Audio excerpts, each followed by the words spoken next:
So another project that we did ay sa Ifugao. Second survey to, which is the dry season. March 20 to March 30, 2025 yung duration ng project na to. Itong video na to ay na-take sa may lobby ng hotel na tinutuluyan namin sa may Nueva Vizcaya. So, on the way na tayo sa first site namin, which is yung Barangay Natum sa Mayoyaw, Ifugao. Yung daan dito sa Ifugao is bali-baliko din. Para kang nagbagyo, kaya somehow nakakahilo siya kapag hindi ka sanay bumiyahe.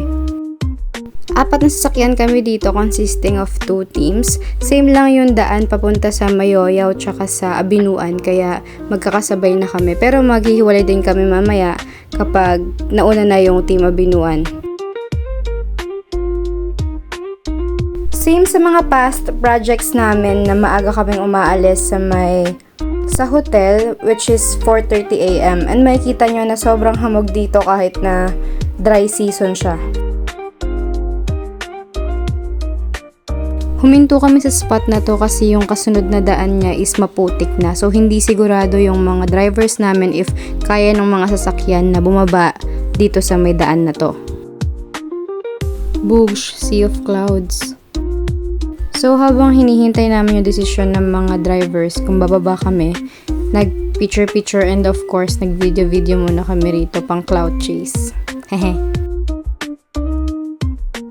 Pero hindi pa ito yung mismong site dahil meron pang 45 minutes na drive papunta sa mismong site bago siya marating.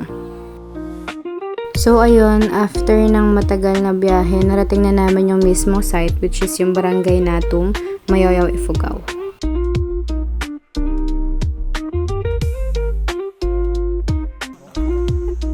Ayan, yung area na kailangan naming i-survey is doon pa sa kabilang ibayo, so kailangan namin magbalsa. And as you can see, sila kuyang guide na rin yung kumuha ng balsa galing sa kabilang side, then ibinalik nila papunta sa amin, then kinuha ulit nila kami papunta naman sa kabilang side, pati yung mga gamit. Sobrang hardworking, grabe.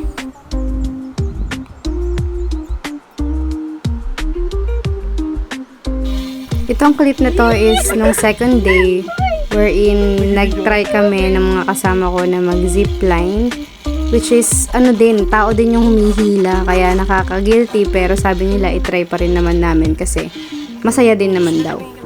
Hi! Hindi naman masyadong malalim yung tubig dito sa tapat namin kasi naliliguan siya ng mga bata tuwing hapon na babalik kami. During this time, si Sari naman tsaka si Jill yung magta-try mag-zipline para makapunta na sila sa kabilang parte. Banami po, ano?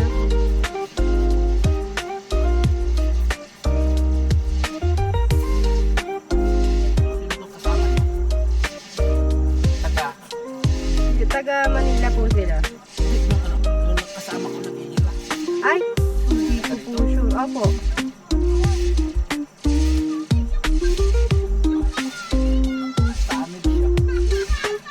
Sama na station yan. Ah! Yung tayo makain mamaya. Ay! Bongga. Binyag po? Diyan sa simbahan na ginagawa. Ay, bongga.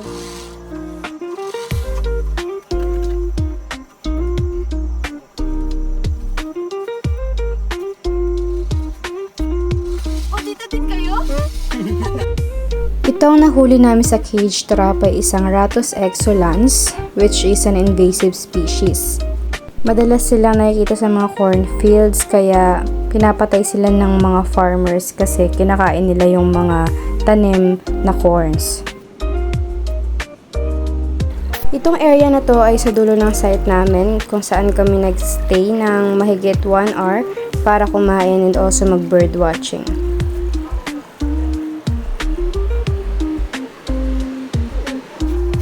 Habang babalik naman kami, nakapulot si Sir LA ng baril-barilan na gawa sa kahoy, and of course, ayan, napag-isipan niyang paglaruan muna bago kami umalis.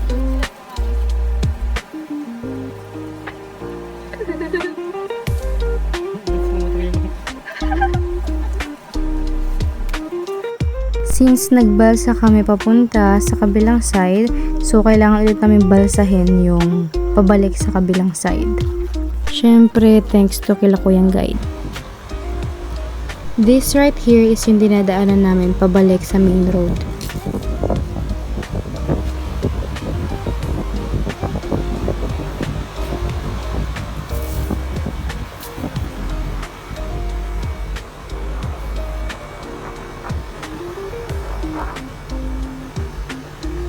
As you can see, maraming flowing water na nadadaanan dito, so kailangan talagang dahan-dahan lang. And also under construction din kasi itong road na to.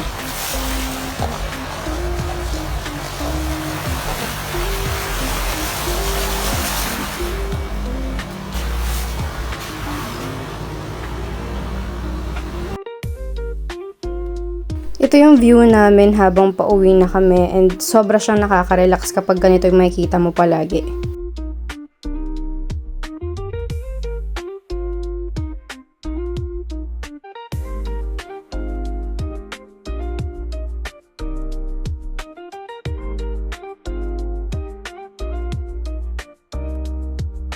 Diyan sa river na yan yung mismong site namin, and hindi siya kayang babain ng mga sasakyan.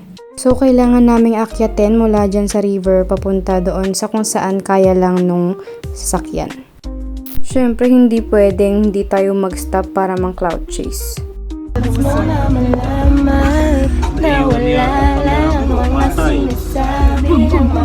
Iwan na. Pa-overtake nga daw para maidapag ko agad to doon. Go. Oni, mag-hi ka naman. Hi, vlog. Buksoy, gago pinaki. Kaya ka hinihingal eh. Whoop!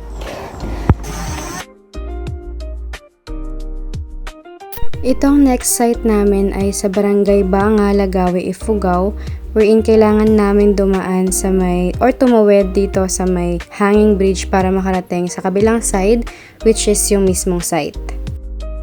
Sobrang tibay ng bridge na to kasi dito rin nila dinadaan yung mga motor nila. Dito sa area na to kami unang nag-setup ng nets and traps, which is sa baba to ng hanging bridge. Ito yung view nung nakakita namin yung kalahating parte ng bundok na pupuntahan namin. Ito yung pinakatuktok nung area namin, and 8:30 pa lang ng umaga nakarating na kami, which is sobrang aga. As you can see, merong nakatira dito, si Lolo. Ang ginagawa niya rin yung tree house doon sa kabilang side kanina. Isa sa mga naging huli namin sa net ay itong indigo banded kingfisher na endemic sa Philippines. Kenji!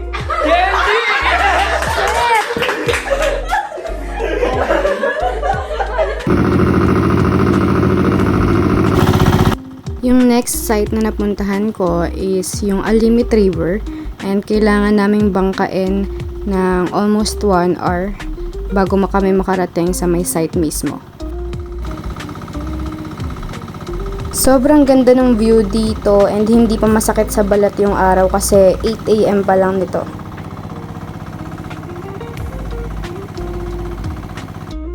Ito yung drop off point ng bangka, and dito rin iiwan yung bangka kasi kailangan pa naming lakarin para makarating sa mismong site. Once in a while, binababad namin yung mga bota namin dito sa ilog kasi nag-overheat siya sa sobrang init.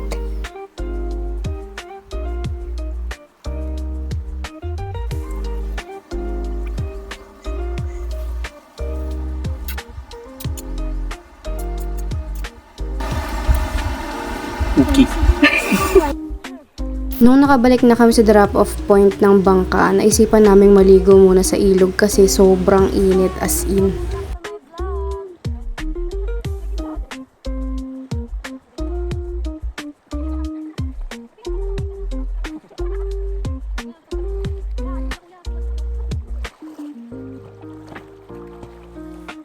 Hindi masyadong malamig yung tubig dito kaya saktong-sakto lang pang pa-cool down ng katawan.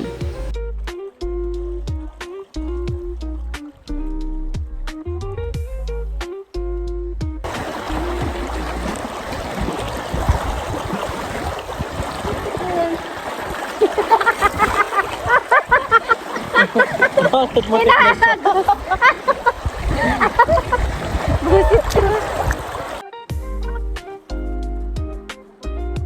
Tinatawag na kami nila kuyang guide dito pero sabi namin 5 minutes pa. Siyempre inaya din namin silang maligo pero sabi nila magpapahinga na lang daw muna sila doon sa kubo sa taas.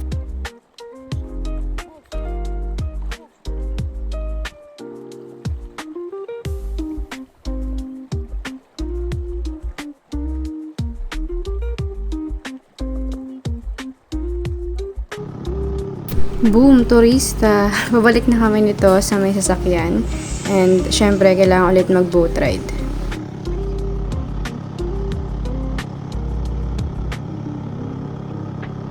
Iniwan ni Sir Paul na.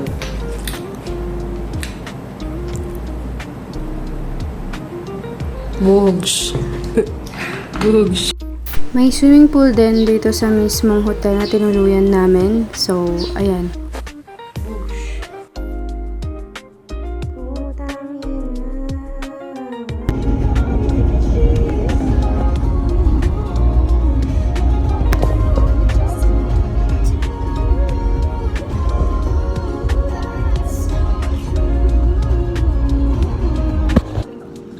Isa sa mga kinainan namin ay dito sa Mashala Grill and Resto located sa Bagabag, Nueva Vizcaya. Kumain na rin kami rito last season noong September 2024 and malapit lang naman siya sa hotel kaya dito na ulit kami kumain.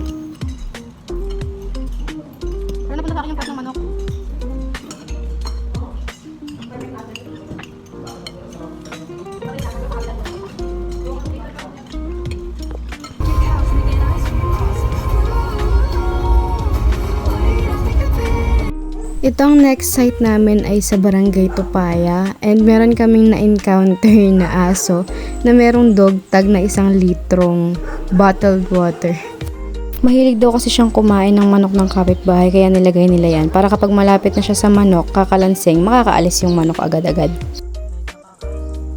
Wala kaming masyadong videos doon sa area kaya ito na lang yung mga pictures. Itong huling area na napuntahan ko is sa Olilicon. Sobrang kalmado lang nung mismong survey namin dito kasi patag lang siya. Yung daan is along the river lang. At ito na nga ang best part. Maraming pagkain. Na libre, syempre. Yung isang guide namin is yung may-ari ng plantation kaya pwede silang kumuha anytime kapag merong hinog. Isa na nga sa mga pinakain nila sa amin is itong papaya.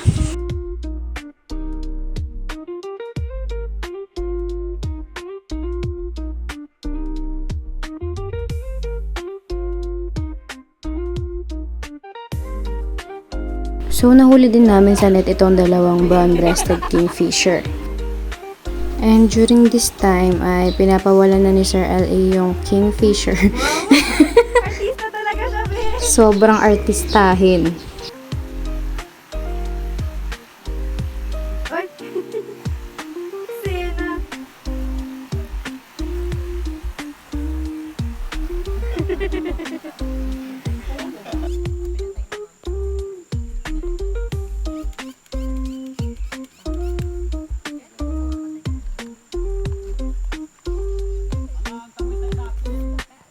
Pauwi na kami during this time nung sinabi nila Kuya Guide na magbuko daw muna kami. So, binigyan nila kami. Syempre, hindi pwedeng mawala yung inom session every last night namin sa hotel.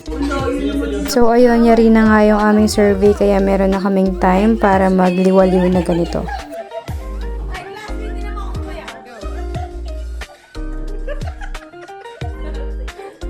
Lower, diba? Lower dapat. Ay, lower. Lower pa, lower. Lower. Let's go.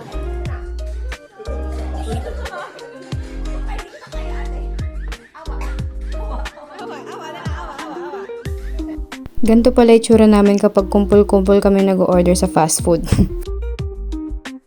Yun lang. Thanks for watching. Bye!